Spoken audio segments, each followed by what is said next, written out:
Willkommen im Touristenviertel. Wenigstens gehörte jedes zweite Restaurant im Türken, der nicht gerne Türkisch spricht, damit der Laden besser läuft. Wenn ich sag Hayırlı işler, antworten sie immer auf Deutsch. Ein Identitäter will alles ausprobieren. Spart in ihrem Armut. Chef Gerd, break it down, Simon-Dach-Straße. Ey, das musst du mir noch erzählen. Was war in Kasachstan los damals? In Kasachstan war es richtig witzig.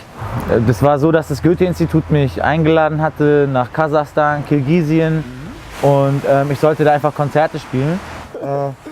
Wir sind also von Berlin nach Istanbul mit Aufenthalt und sind dann weitergeflogen, 6-7 Stunden nach Kasachstan, kommen da an und das sieht ja echt krass aus, die Leute stehen da ja so richtig böse dran, also die haben so riesen Rustendinger an, so sieht ein bisschen aus wie Darth Vader und also so. Du meinst jetzt Militärleute oder an der Grenze, am Zoll? Militärleute an der Grenze so. Ah, okay, Border Police, verstehe. Ja, aber so richtig verrückt, die gucken dich voll böse an so und dann dachte ich schon so, ja, ist alles easy, alles ausgecheckt und so. Und das war irgendwie, die Visa war vertauscht. Das unseres hätte erst 3 Tage später angefangen und leider war mein DJ zu naiv. Impulsiv, oder? Nee, naiv, dann nicht einen Fuffi auszupacken. Weißt du? Okay, ja, und dann standen wir dran, dann haben die uns Tabak geschnorrt und ich habe gesagt, hey, kann ich bitte rauchen? Weil ich war so 7 Stunden irgendwie und die meinten so, nee, geht nicht und so. Ui. Und wir waren dann in so einem Flüchtlingsraum, also so, wo dann wirklich Leute dann, die illegal waren, irgendwie mit fakem Pass da warten mussten und da auf dem Boden geschlafen haben. Und wir haben da einfach mal die krasse Realität gesehen in so einer Flughafenhalle, was du normalerweise nie mitbekommst. Es waren dramatische Momente, alle, so manche, die waren nur noch, also so, haben nur noch geweint. Ein Sicherheitsbeamter hat die andere Beamtin angeschrien, weil sie denen nichts zu essen gegeben hat, weil die nicht gesagt haben, wo sie herkommen. Weil wenn man sagt, wo man herkommt, wissen die ja, wohin sie sich abschieben. Ja, so. logisch. Auch der Typ meinte selber so, es ist so hart, dieser Job. Also das waren auch keine Leute, die dann irgendwie so strikt nach Ordnung und irgendwie gefühllos waren, sondern die waren selber berührt. Die konnten, weißt du, was sollen die machen? Das ist ihr Job und die müssen dann hart sein. Dann wurden wir abgeführt mit der Polizei, direkt in den gleichen Flieger, mit dem wir gekommen waren. Und ich habe dann einfach auf dem Klo eine geraucht. Ich habe dann einfach, da kam so Stewardess, so meinte, did you smoke? Und ich so, no. Und dann kam so noch so Rauch raus und so. Und dann sagte er, yeah, you smoked. Und dann habe ich gesagt, no, I didn't. Ich habe die ganze Zeit gesagt, nee und so. Und die waren richtig sauer. Ja, aber mir war scheißegal. Ich dachte, hey, was kann mir jetzt noch passieren? Ich bin sowieso schon abgeschoben. Also das war eine richtige Abschiebung, wie man sich das vorstellen kann. Du durftest das Land nicht einreisen und konntest nicht durchreisen, um deine Reise fortzuführen. Ja, da haben irgendwie 800 Leute gewartet.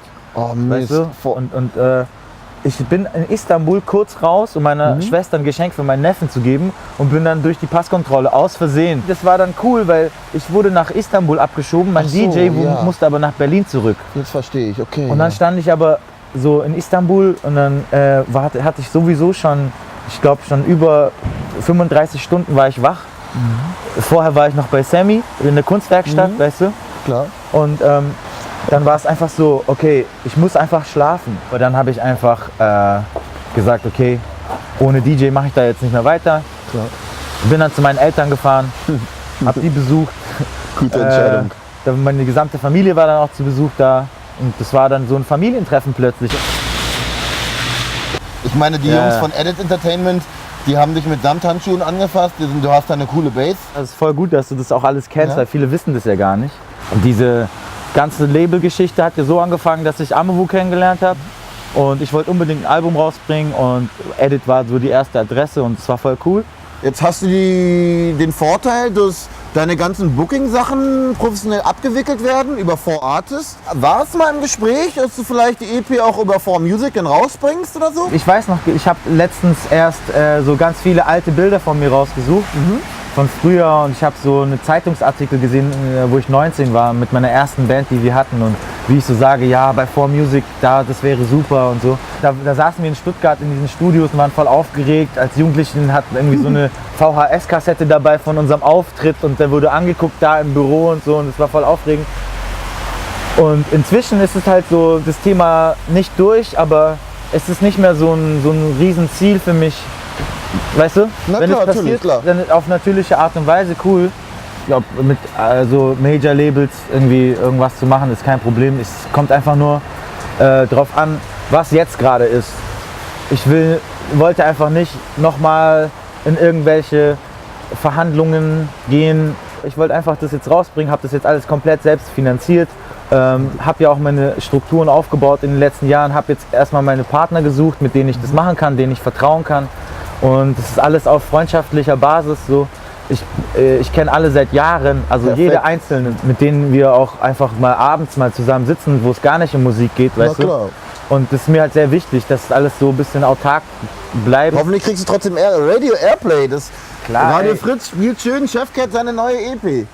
Ey, Props an Radio Fritz auf jeden Fall. Die Genau. haben ja auch einerseits, andererseits damals jeden Tag gespielt. Ja. Und ich war immer glücklich, wenn ich dann beim Spülen oder so meinen Song gehört habe. Einerseits kommt nach Regen Sonne, andererseits nach Sonne der Regen. Ständiges Hin und Her, willkommen im Leben. Eigentlich so, gute Musik setzt sich durch, hat Tech9 zu mir gesagt, als wir unterwegs waren. So. Ich denke mal, jetzt ganz symbolisch. Du hast es nicht nötig, du musst hier nicht einen großen Proll-Action machen und große Promo-Move, damit deine Platte, damit jeder darüber redet. Das ist schon ein Vorteil. Ja, es hat halt lang gedauert auch, ne? So. Klar. Bei vielen Künstlern sollte man auch irgendwie erstmal warten, so nach 5 Alben, weißt du, so, oder 3 Alben, so. Die Entwicklungsphase wie die so so. sind, so, was passiert, so diese Hypes und so, die verstehe ich alle nicht. Ja, stimmt. Und ich Hast bin du dann auch recht. ein bisschen abgeturnt, wenn ich zu viel Ja, Hype klar. sehe. So. Ja.